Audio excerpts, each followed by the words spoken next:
Hi everyone, welcome to Mabuhai Maxima. This is MR, your host. So for today, we will be talking about veganism and yoga. With me is a lady who's been a vegan for 10 years. And besides that, she is the founder of Manila Vegans. And on top of everything, she is a Jivamukti Yoga instructor. So guys, please welcome Miss Nancy C. Hello, Miss Nancy. Thank you for being here today. Hi, Amar. Thank you for having me. Thank you very much. So, how are you this pandemic? Well, I've adjusted. So in the beginning, it was quite challenging being inside the house for, 24/7, but I'm used to it now. That's good. I think it's really a struggle for everyone, and I'm glad you're used to it. And I think it's easier to get used to being in the house rather, when you have something as cute as your fur baby right there. Yes. Maybe you saw him. He's one of 3 rescue cats. Oh, so it's so adorable. How long have you had him? Tony is about 5, I think. Yeah, here. Everyone on YouTube, say hi to Toby. Hi, Toby. Is he the oldest? 2 out of the 3 are actually siblings. They were picked up by a fellow vegan. So a vegan friend found a litter of 6 kittens in the trash can. Oh! Plastic bag, and so I adopted 2 out of the 6. And then my other cat, I saw him when I was walking home one time, and then I also adopted him. Yeah. And this is why we're vegan, right? Because we see animals who are just treated as things, and it doesn't feel right. Yeah. Really so that's really like the basis of veganism, to see these amazing non-human animal beings as beings. They're persons, they have their own personalities, they want to be free, they want to be just enjoying life. Yes. They have every right to enjoy life as much as we do. It's my personal thing for that is when people ask me, because I've been a vegan for one and a half years, I think, already. And people ask me, so how did you make the transition? I'm like, generally, it's simple as your compassion and love for people just extended to animals, and boom, you're a vegan. Exactly. It really is like that. Like when you make the connection and you realize, hey, these things that we consider food, they're not food. They are these lived lives. So when you make that connection, it's very easy. You just realize, that whatever, beef or chicken, it's not beef. This is, someone who used to be a cow, someone who used to be alive. It's not like a chicken leg or a chicken breast. This is someone's body part. So when you make the connection, it's like instantly, okay, I could be vegan.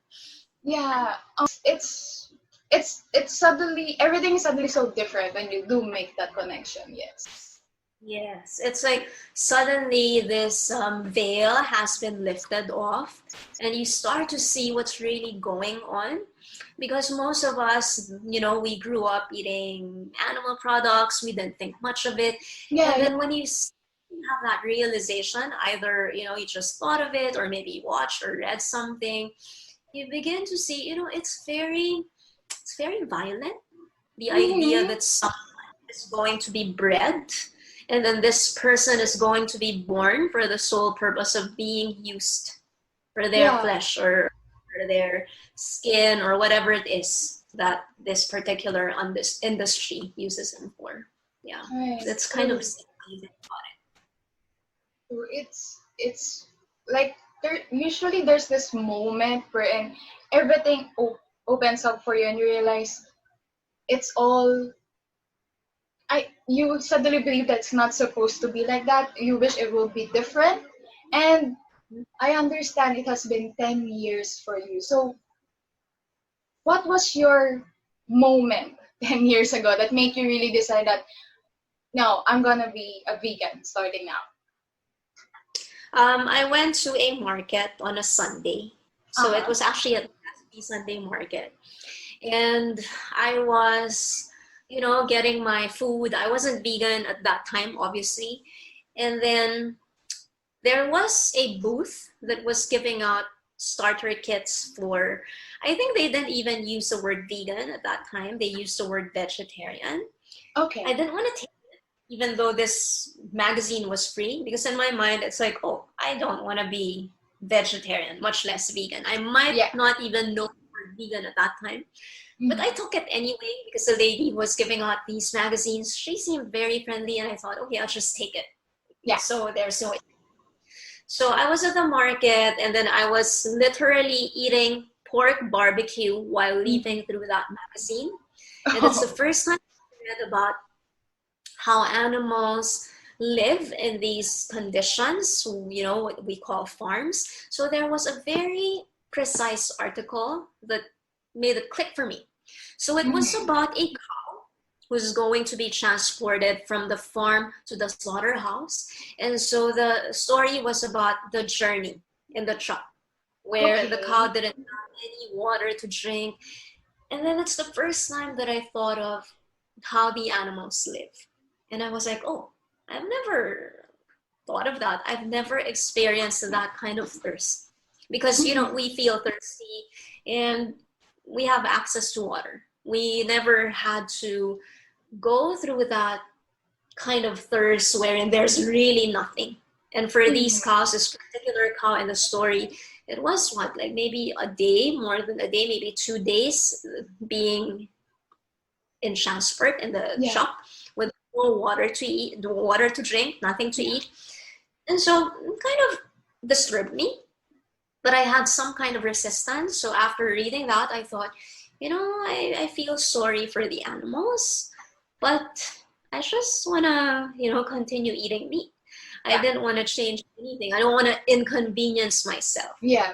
So I went home, same day, and I went on YouTube. I looked for other videos about how animals are treated in different industries.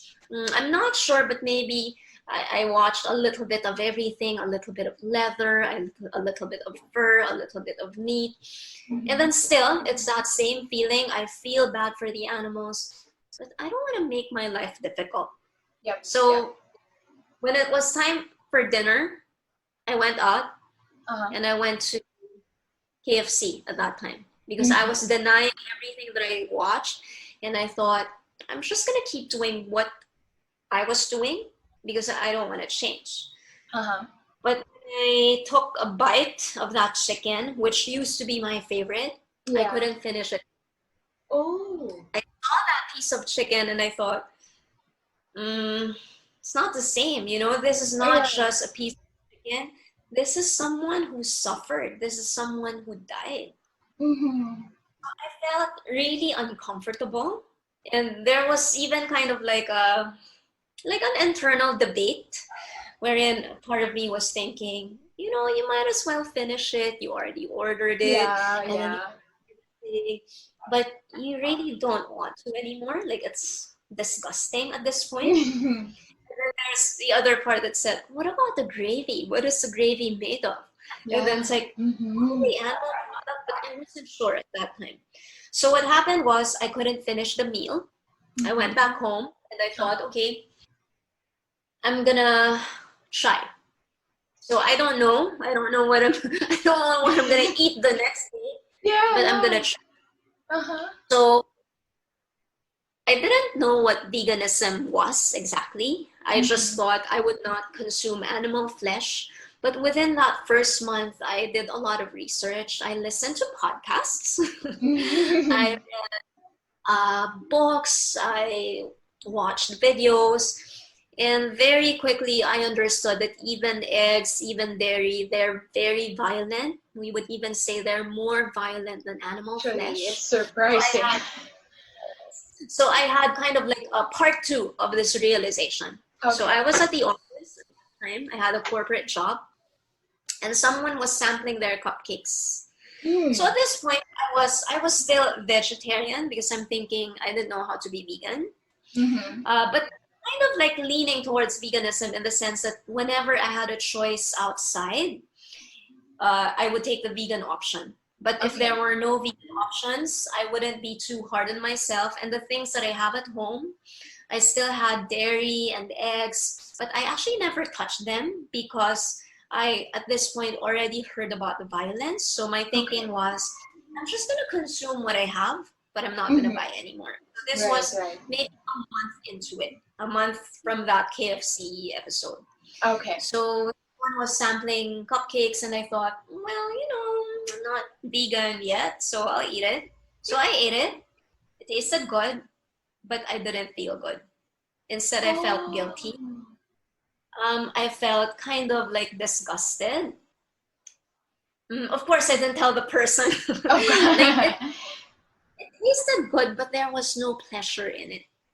So that day, I went back home. I looked at my cupboard again. So I did a round two of cleaning up, and I disposed of it, all the dairy and egg products, and that was it. So it's like, okay, I just cannot support these violent industries anymore. I'm vegan. Wow. I'm sort of having goosebumps right now. Right. Jenny, it's I can feel the emotional turmoil around that whole month that you were exposed to so many information of violence and killings and like it's that mean like my whole life is a lie. It was considering everything. I think it was really a month. For me, it took me a year before I really decided to be vegan. But I guess when there's really that disconnect already from your tummy to your heart to your mind, the process becomes easier because you feel that And I it's not me anymore. Yes, and I think allowing ourselves to be exposed to the information Mm-hmm. would be a big factor on how fast we make the switch. Because if we don't know, we really don't know. We can be very comfortable in that, in that ignorance. But Yeah. when we really challenge ourselves to find out, hey, what's going on in these industries, and you can't just turn it off. You have to do something about it. Right, right. So you started to be vegan 10 years ago, and I would I sort of imagine it must have been really hard that time because it's not as accessible as it is today here in the Philippines. Like, I sometimes tell my friends, if you want to try, because they're telling me, I'm sort of considering, and like, if you want to try, this is the perfect time because everything that you know already has sort of a vegan version. I don't know if it's the same 10 years ago. I wouldn't personally use the word hard to be, I wouldn't say Mm-hmm. it's hard to understand. Yeah. Maybe it's not convenient as it is now, but Yes. Okay. I wouldn't consider it hard because there was no resistance on my end. I really wanted to Right, be vegan. right, right, right. It just meant that at that time, I had to cook a lot more. If I Mm-hmm. wanted to eat, these days you can order, you have so many merchants to order from, so many Right. vegan bakers to order from. But at that time, if I wanted to eat a cupcake, I would have to make do with like a ready mix that happens to be accidentally vegan, and then I put it in Ooh. my oven toaster, and that's how I would have sweets. Ooh, So I in see. terms of convenience, of course now it's a lot more convenient, but I've never considered it hard because it was just very clear to me that it's what I had to do. I think that's where your passion came in. Because generally, from all of the interviews so far, your passion for something, it is when it's inconvenient, it drives you away from your normal life, but you still want to do it. What's driving you is, no, I want to do this, but it's clear in my heart and my mind that this is something that I want to do. And Yes. yeah, it's really amazing that you had that connection with veganism. And eventually you were able to be the founder of this great organization called Manila Vegans. How did that start? Did that start right away after you became a vegan, or how did it go? Not right away. First of all, Manila Vegans, it's really more a community. It's not Yes. It's not a formal organization. It's very organic. It's people coming together because we have something in common. We wanted to meet other people who have the same values. So Yes. I just wanted to make that clear.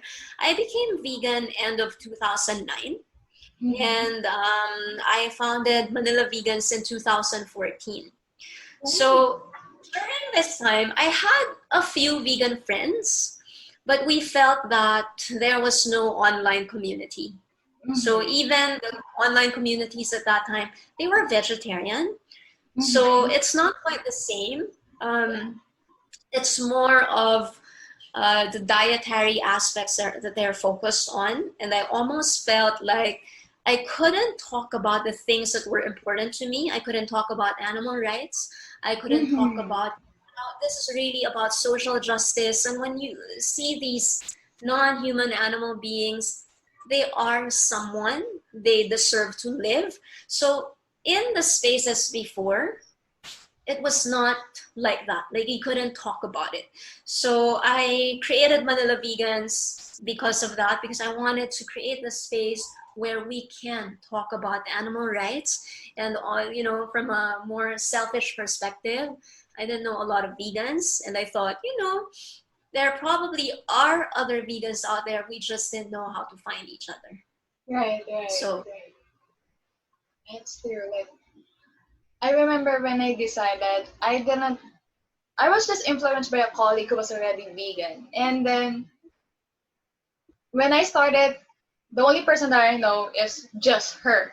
I don't even know anything else. Then I was able to find this restaurant that's vegan, and then it brought me to Manila Vegans. And I'm like, there's so many of us. I'm not alone. It feels great and feels very validating when you're not alone in your own passion and your own advocacy. It's like, okay, I'm not weird. This is something that a lot of people are taking off also, and this is a community, and everyone is so friendly in Manila Vegans, guys. It's such a nice group. It's a community that you can ask questions and not be fearful that they may say that, why is she asking questions like that? She should know that already. No, it's nothing like that. It's really a really, really good community.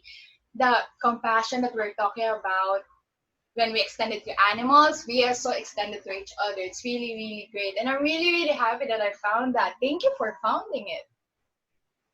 yeah, no worries. I felt like it was a space that was really needed.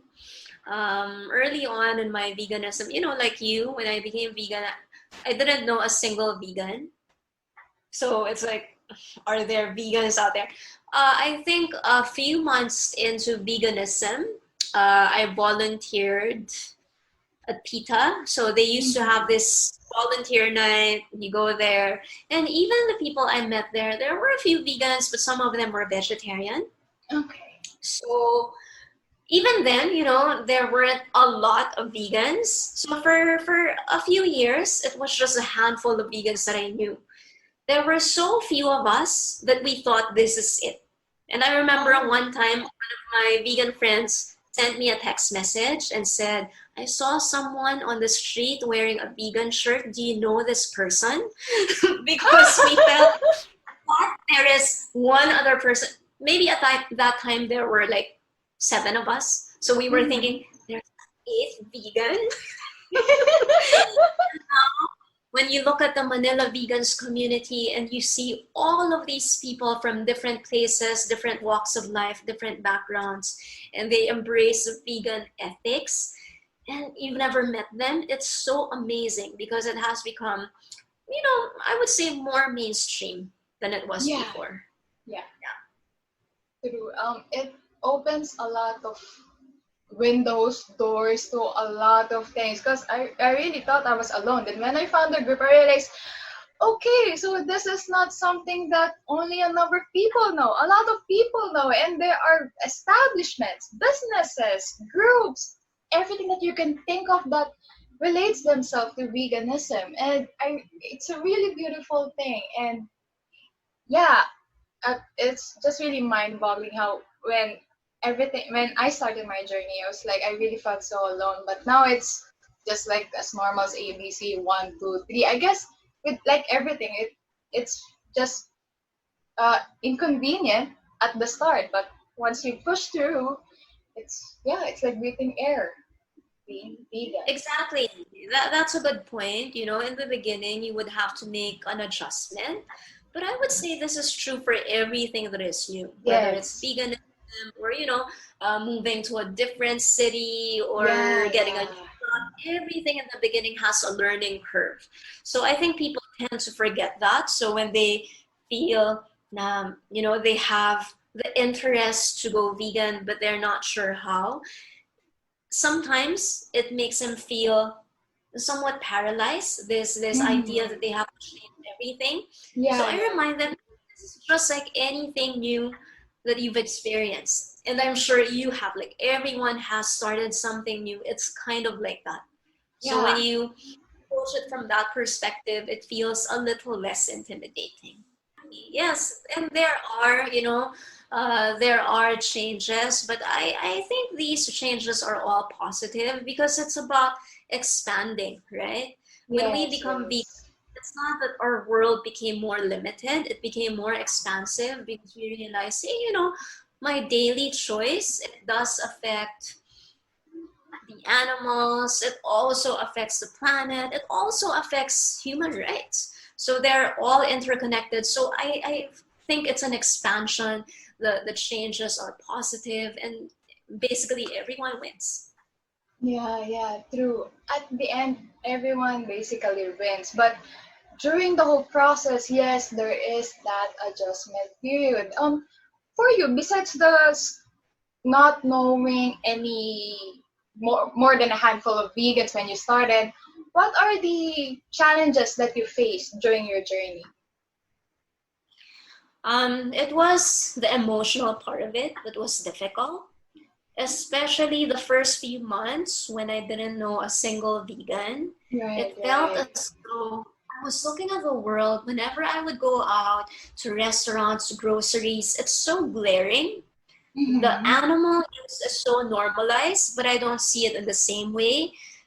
It was very shocking. It's kind Mm-hmm. of like you feel like everyone else are asleep.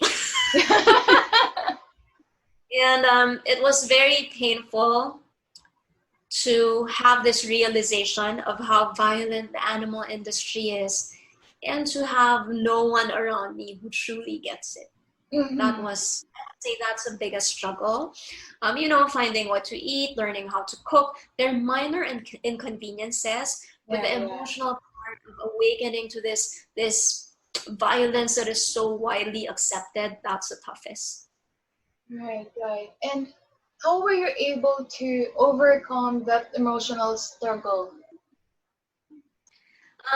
It really helped that I sought out at that time communities online. So there were no local ones. So I would join, they were forums. So I would Mm. join forums. I would spend a lot of time posting there, talking to people who were vegan. So you don't feel alone because you really go through a lot of the same things. You hear a lot of the same objections. You observe the same disconnection. Right, right. So it helped to feel that, hey, I'm not alone. There are people Yeah, out there, yeah. even if there are people out there who feel the same way that you do. Yeah, it really does help. It's like when you're feeling sad and alone and you need that friend or that shoulder to cry on. It really helps to Mhm. have a community. Yeah, Was that definitely. the reason why you decided, you know what, I think a local community is needed also because I'm sure there are other people like me. Exactly. And I also, of course, wanted to make veganism more accessible. Um, I thought that if people knew how violent these animal industries were, many would be willing to make the change, but they might not know how. Right, So with right. Manila Vegans, there's that community, and also we have mentors who are all volunteers, Mm-hmm. and it's really also nice to see when people come into the group, they're new, they introduce themselves, they say, oh, I'm so-and-so. The reasons could be varied. Like some people decide that they saw how an animal is killed, they want to be vegan, or they have some health condition they want to reverse, they want to eat plant-based, they're starting to realize the negative effects of consuming animal products environmentally, they want to make the change. So whatever it is that they're coming from, whatever their motivations are, it's very common for people to receive a lot of support from people they've never met, and they're quite overwhelmed. And I also encourage them to let me know if they're looking for a vegan mentor. And the feedback is quite consistent that they're touched that so many people want to help them go vegan. And I also explain that we want you to go vegan because we do want the violence towards animals to stop. So there's nothing for the mentors, they're not paid. So they want you to go vegan, they want you to understand why it's important, they want to make it easy for you, because the more vegans there are, the more that we could reduce the violence. Yes. True. Like, I suddenly remember I saw this screenshot of a Twitter post on Instagram. It was like, when vegans talk about veganism and years ago, you don't think about it. But now that veganism is being talked about by a lot of people, you realize, maybe they're right. And like, that's actually a good point. When a lot of people are already talking about it, a lot of people are already making that action, you're already a bit forced to make that connection. Like, there's something should happen at this time. Yes. Before, when it was a fringe movement, people tend to associate it with, like a small group of weirdos or hippies or new age. But because veganism has become more mainstream and different people with different backgrounds are embracing the vegan ethic, so the non-vegan would see this very diverse community and they start to wonder, like, why is it gaining popularity? Like, what is it about this veganism? What's happening here? So they get to confront this question themselves, whether in a very subtle way, or maybe they start to become more proactive and seek it out themselves. Right, true. And with everything that's happened for the past 10 years, as you being a vegan and you eventually becoming a yoga instructor, what is your biggest personal achievement? Personal achievement, I think it's being true to myself. It's living in a way that feels very authentic.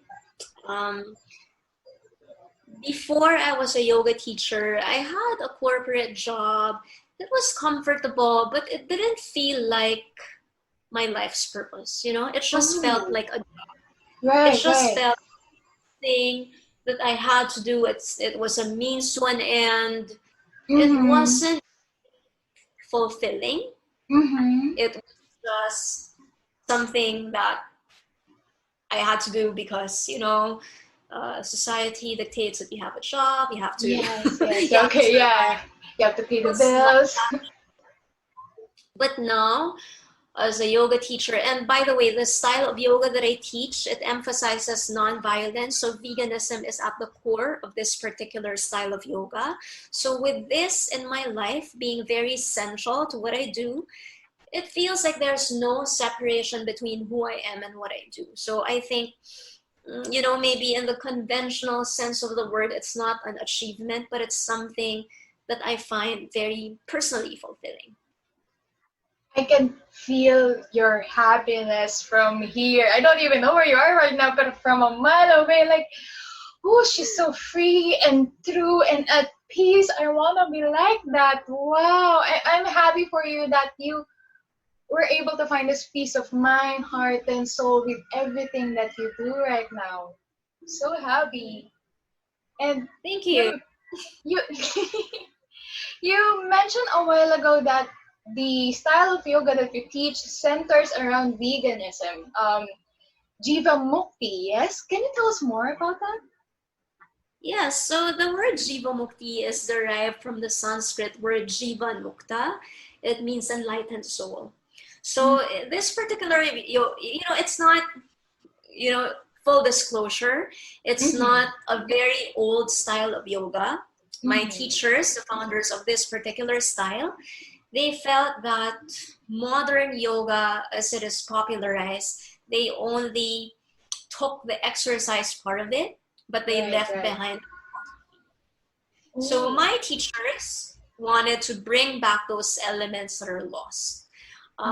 They are both vegans and animal rights activists, and they felt that if we practice yoga and we just think of it as an exercise, then there are some benefits, but you're not maximizing it. You're not getting as much out of it as you could, because yoga, it's tied to a whole way of life, and very essential to this practice is living in a way that does not harm others. Because the word yoga, it actually means, it comes from the Sanskrit word yuj, it means to yoke. So the state of yoga is a state of oneness with everything. So how can you speak about oneness with everything if you are killing animals, if you are consuming animals? How can you speak of oneness with everything if in your day-to-day life you're not conscious of the harm that you inadvertently cause others? So this style of yoga, of course, it has an exercise component, but it also stresses the philosophy behind it. That if we want to live this life that is one with others, then we've got to examine, our daily choices. We've got to internalize it. So it's not just saying, oh, peace to everyone, love and light, and then after you finish your practice, you do whatever you want without any consideration to the consequences of it. So this particular practice, it kind of demands something higher from us, that we look at how we live our lives. So it's not just I do this amazing twist, bind, this pretzel-like pose, and then you leave it behind. So it's just a part of it. More important than the poses is that, okay, your day-to-day life, how do you see the world? Do you think that you're separate from nature? Do you exploit nature? Or do you honor that we are actually all part of nature and we respect the other being we share this place with? Wow. Yes. Wow. Wow. I'm sorry. I'm like really, really amazed about everything. To be honest, I will not pretend. I've just been to 2 yoga classes in my lifetime. So, from my one understand, a typical yoga class will be they teach you the pros, you do the pros, and with calming music and with the breathe in and breathe out. What makes a Jivamukti class different from your general yoga class? Yeah.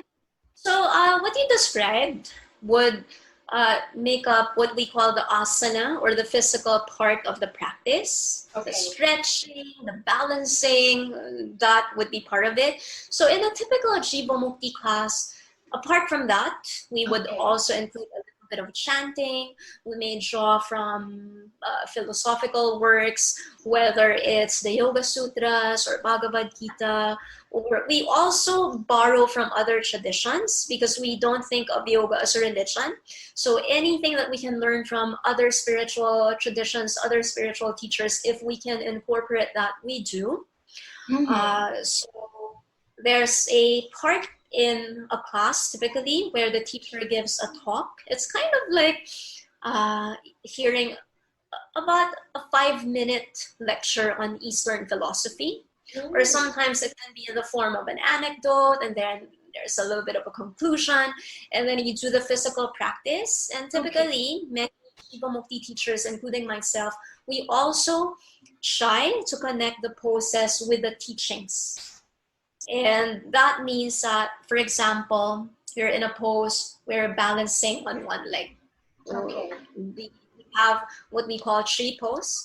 So in a class like that one, I might get you into the pose and talk a little bit about what it means to root down, what it means to be like a tree, to be able to be in harmony with nature. So I try to connect the philosophical teachings with the actual poses. It could be that, let's say it's an arm balance. You're just putting all of your weight on the arms, so that's a physical part of it. I might say something about how it's really up to us to lift our own weight. So I try to make that connection whenever possible. And then the class includes a short meditation. It's usually at the end of the class. The format may change a little bit from time to time. So it's a very integrated approach. So you do work out the physical body, but you also have nuggets of thought that you can kind of like dwell on, think about, and consider, so that your growth is not just physical. You also challenge yourself mentally and spiritually, if you will. That sounds like a really, really beautiful class. So I understand you already do this full time, yes? Yes. So since it's the pandemic, have you integrated already online? I saw your Facebook post. So is you teaching Jivamukti online already? Yes. So at the beginning of the pandemic, there was about maybe a month or so that I did not teach at all. At that time, it was very uncertain. We were, I suppose, hopeful that we would go back to here, that it's not going to happen soon. The studio where I teach in, they started to offer online classes. So at the moment, I teach 3 group classes. I also have a handful of private classes. And I also teach a donation-based class once a month. So this donation-based class, what sets it apart from the different the regular classes that I teach is that this will always be focused on the aspect of self-care. Because I felt it was important, to explore self-care during this pandemic. Like pre-pandemic, it's already important, but even more so now. So that's one aspect of it. It's focused on self-care. The other aspect of it, it's donation-based. So people who, I know like a lot of people are having a hard time financially. So if they cannot afford to shell out money to take the class, they can just take this class. They can donate any amount, and the amount that they donate, they don't go to me.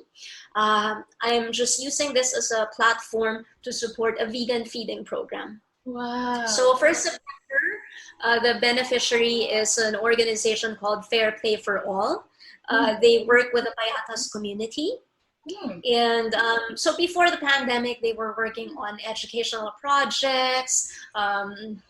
They focus on, let's say, the athletic aspects, or they try to hone the kids there so that they'll have exposure to the things that they might not otherwise have because of financial limitations. But because of the pandemic, even the more basic things have become even a bigger problem. So during this, they're also feeding the communities there. It has happened in several ways, either through direct feeding, or they give them like grocery packs with like veggies, fruits, munggo, tofu, all vegan. So for September, the beneficiary is Fair Play for All. So people who take my class, they can take my class and then donate any amount to Fair Play for All. If they don't have the means, they are themselves struggling, then they just take the class, no problem. If for whatever reason yoga does not resonate with them, but they have the means to donate, they can still donate directly. So I wanted to put this out there because I myself, I'm also struggling financially because, my classes are reduced. It's not like before. Right. So I might not be able to donate outright, but I could use my time. Right. So there are a lot of ways to help if you don't have the capability to help financially. And what you're doing is really beautiful. I'm glad that there's such a donation class. And how do we access that? So this donation-based class will be on September. Let me just check my calendar. It will be on September 6th. It's a Sunday. Ooh. It's from 2:50 to 3:30. And it will be streamed on Facebook Live of Yoga Plus. Wow, nice. So there's no registration required. You can just go to Yoga Plus and then 2:15 it will go live. You can follow along. Wow, that's so great. So this donation class is all about Jivamukti, yes? Yes. Is there a prerequisite for this? Should I be able to know already a bit about yoga, or I don't know nothing? Can I just enter?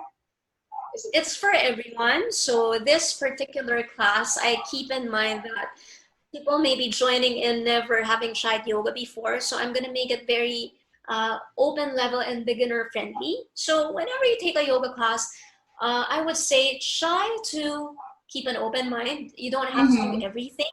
If you see a pose and you think, this is accessible to me, let me do it. If you see something, it looks maybe far out, it's weird or whatever, you're not required to follow along. You can just sit it out if you need to. So you just kind of like take whatever it is that benefits you, and anything else that doesn't work for you, you leave it behind. And also what's a little bit different about this class compared to the other classes that I teach, because it is focused on self-care, I would insert a little bit of a writing exercise in the beginning. Writing exercise? Yeah, so it's just an opportunity for people to journal, to write down, because it's one of those things that we take for granted, right? Right, yeah. You know how it's so automatic. Let's say someone asks you, hey, MR, how are you doing? Like automatically you just say, I'm fine. But there are some days that you don't feel fine at all.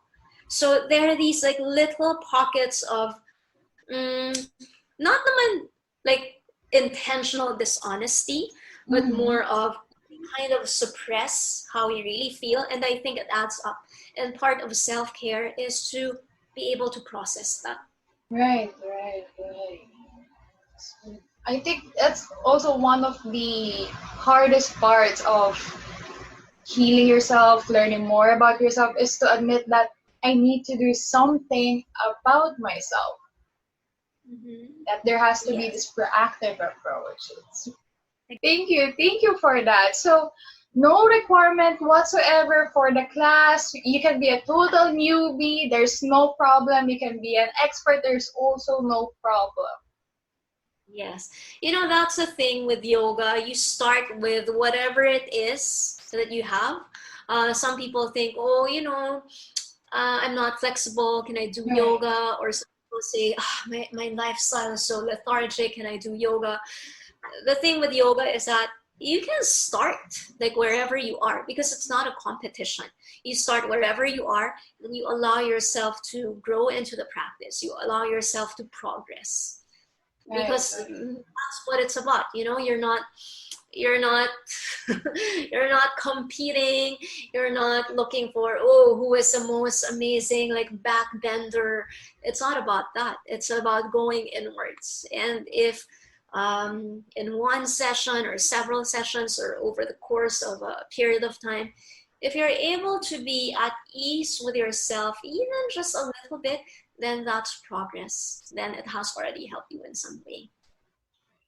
I like that you mentioned that there's no competition. Because looking back, I suddenly realized I've never heard someone who's been vocal about, I'm really great at yoga. I can do this, I can do that, I can do all of this amazing poses. I'm like, I've never heard anyone say that, but there are a lot of people practicing yoga. But yeah, as you mentioned, it's not a competition. It's something that you do for yourself.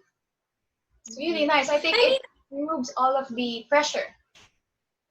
I wanted to make it clear that, like the yoga community or the vegan community, any community, it's made of humans.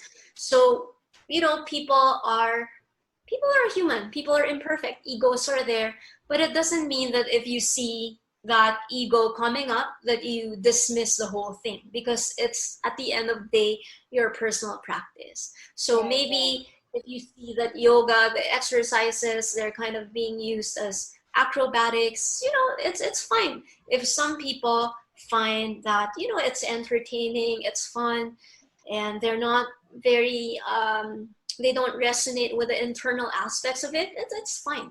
So we each take from it what works for us.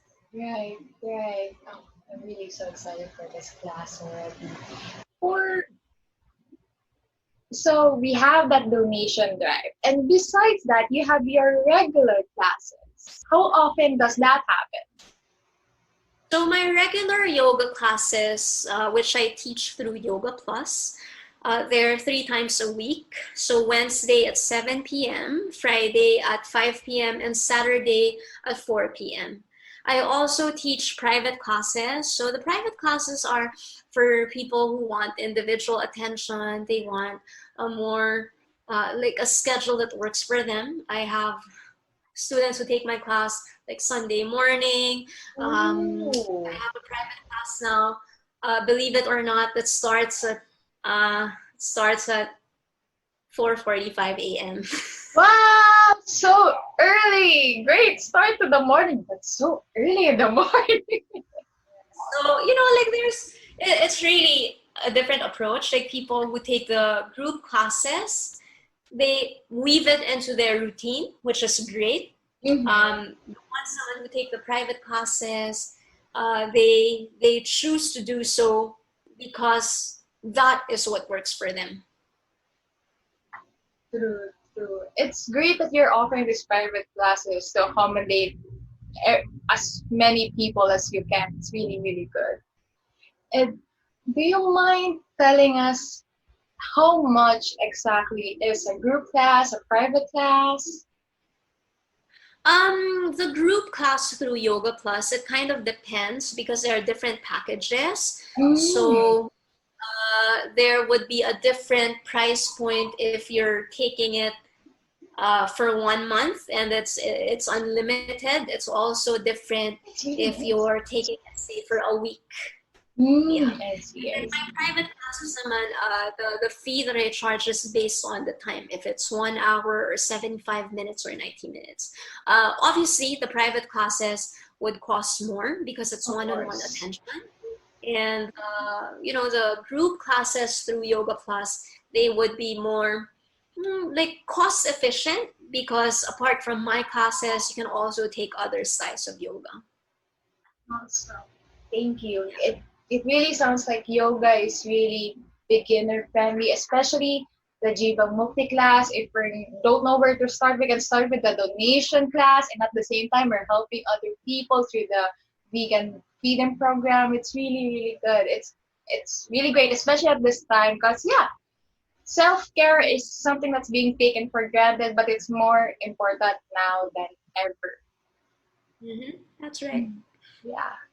And so since yoga is really beginner friendly, and if we don't know where to start, we can start with the donation class.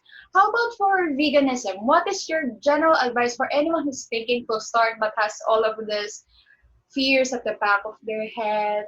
What is your general advice? The short advice that I'm going to give is watch your face. Okay. The long version of my advice is this. Many of us think that consuming animal products is our choice, right? Right. But when you think about it, it's not a real choice if we're not exposed to the other side of reality. Right. When we consume animal products, very likely it's because we are raised to think that this is normal. Right. All of the information we get, they're likely from ads, from like these industries that have money to spend. So it's only one part of it. So if you want to make a real choice for yourself, if you want to take that power back, then you would have to expand the information that you have. You have to be open to seeing what the vegans want you to see, the documentaries like Earthlings. Really think about this issue of whether it's ethical that beings are born just to be used. So you have to take in all of that. The animal cruelty, the animal use, animal exploitation, yes, also human exploitation, how it affects the environment. And you take that all in, and when you have the full picture, and then you make a choice, then that becomes a true choice. You can say that I make the choice, whether it's consuming all vegan or, if you're exposed to everything, then you still decide that for whatever reason, you still want to consume animal products, then it becomes a true choice and not just something that was indoctrinated. Right. Saying that in such a way takes the guilt away. Like, you feel like I've been a murderer my whole life, but then when you realize, like what you said, it's not really your choice because you don't really know what's going on yet. It's easier to forgive yourself for what has happened and start anew, start afresh, make that proactive choice. Years back when my niece was, I don't know, maybe 4 or 5 years old, I visited her family, and then she offered me something like cookies or something that I knew wasn't vegan.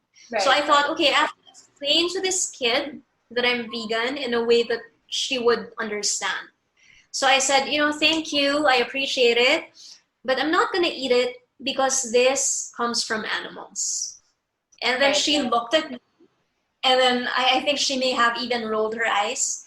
And then she said, this did not come from animals. It came from the supermarket. Well, she does have a point. So that's what I'm talking about. The indoctrination starts from an early age. Mm-hmm. So from that age, you become disconnected early on. You just think, this just came from the grocery. Right. You buy a pack of bacon, you see, this is just something. Right. So year after year, decade after decade, like this indoctrination becomes so internalized that we don't think much of it.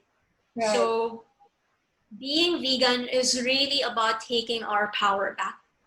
Right. It's about saying, like these industries that profit from so much exploitation, you're not going to have your way around me anymore. I'm going to seek out the information that you've been trying to hide from me for so long. I'm not going to let you keep stealing my compassion from me. Beautifully said. Thank you so much. Thank you. This whole interview has been really enlightening, even for me, when I guess when you realize that you're extending more towards animals, and like you said a while ago, when you realize that almost everyone around you is asleep, there's this part of yourself that makes you think that I know more, but no, it's not actually like that. It's just that you're lucky enough that you were able to make that disconnection, that you were able to wake up from the sleep.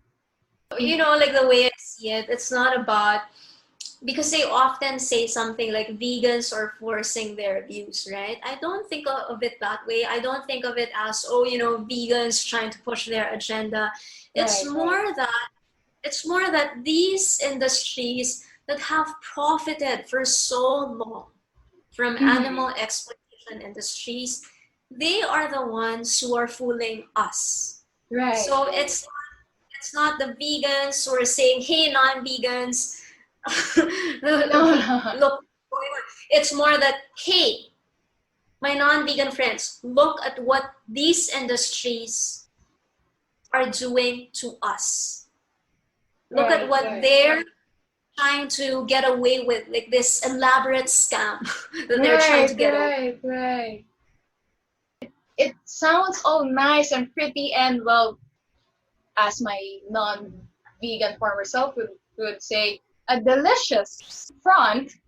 But when you see behind the camera of what behind all of those cookies and yummies and all of that, well, KFC, for example, all of those fried chicken and that lechon, you realize that it's only pretty on the outside.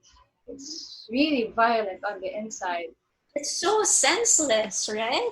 Right. And I guess well, just hoping that this interview would make that connection. Thank you so much. Yeah. Thank you, Miss Nancy. Thank you for being here. Thank you for making time for all of this. Please, where can we find you? How can we access your classes? Let us know. Okay, so for everything vegan related, please join the Facebook group Manila Vegans. You don't have to be vegan to join, but we ask that you keep an open mind to really be curious about why more and more people are becoming vegan, why it is so that we value animal lives. You know, this